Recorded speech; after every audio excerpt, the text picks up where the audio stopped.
Assalomu alaykum top bugalterlar. Bugun ko'radigan mavzuyimiz o'tgan safar va'da berganimizdek ключlarni parolni o'zgartirish va ularni noaktivlashtirishni ko'rib chiqamiz. Birinchi bo'lib parolni o'zgartirishdan boshlasak, buning uchun bizga mysoliq.uz sayti kerak bo'ladi. Saytga kirib olamiz.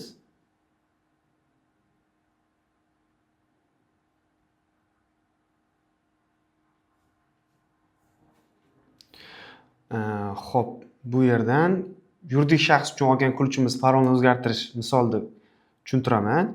Kabinetga kirish. Bu yerdan yuridik shaxs tanlanadi. Mana Win-Win Training.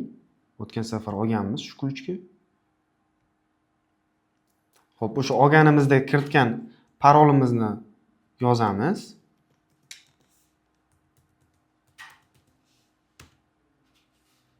Xo'p, mana kirdi. Bu yerda bo'limlar mavjud. Shu yerdan 5-inchisi eri kaltni parolni o'zgartirish bo'limiga kirib olamiz. Bu yerdan tanlaymiz. Mana Win-Win Trainingni ключini tanladik. Parolni o'zgartirish bosiladi. O'sha parolni o'zgartirishga ishonching komilmi deb so'rayapti. Da, я согласен. Xo'p, eski parolni kiritamiz birinchi o'rinda. O'sha almashtirmoqchi bo'lgan parolimizni kiritib olamiz. Ana endi qaysi parolga o'zgartirmoqchimiz, o'shani kiritamiz. Misol uchun 1 kiritdim. Yangi parol o'rnatildi. Ana endi tekshirib ko'ramiz.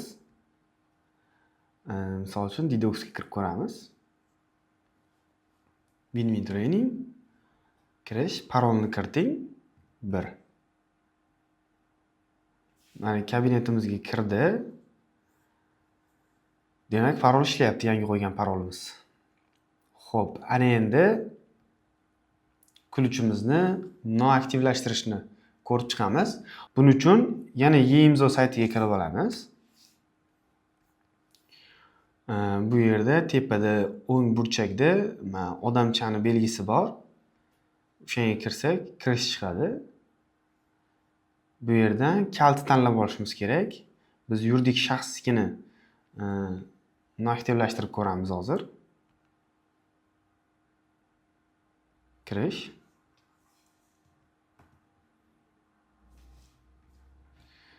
Mana ko'rib turganingizdek, bitta ключni muddati o'tgan.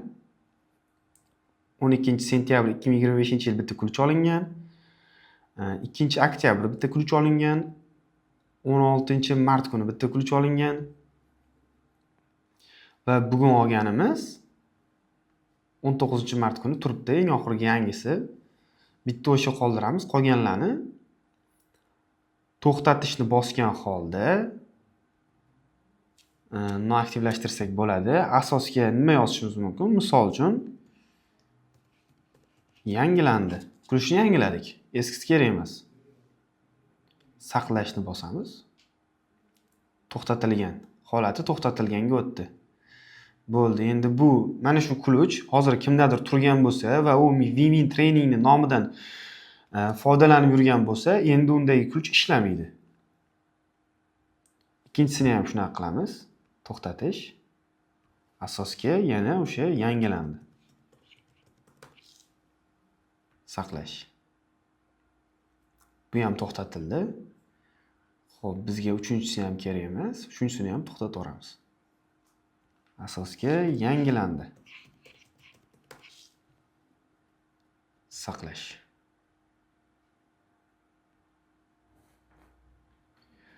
Mana ko'rib turganingizdek, oxirgi olgan ключimiz qoldi va qolgan ключlar to'xtatildi. Mabodo shu ключlar boshqalarda bo'lsa, endi ularda bu ключlar ishlamaydi. Bugalteriyaga oid foydali ma'lumotlarni o'tkazib yubormaslik uchun kanalimizga obuna bo'lib qo'ying.